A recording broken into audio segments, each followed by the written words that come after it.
और हम आपको लगातार वो तस्वीरें दिखा रहे हैं प्रधानमंत्री नरेंद्र मोदी की। साथ में गोवा के मुख्यमंत्री प्रमोद सावंत भी दिखाई पड़ रहे हैं।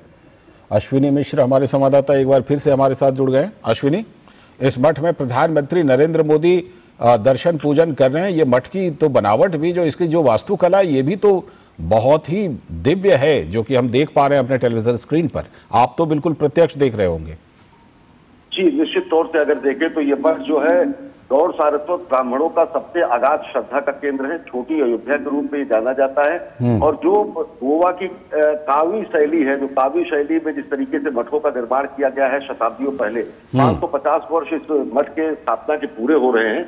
मठ की स्थापना तो काशी में हुई थी, लेकिन अब से 370 वर्ष पूर्व यहाँ पर इसकी आधारशिला रखी गई और इस मठ के स्थापना के 550 वर्ष पूरे हो रहे हैं।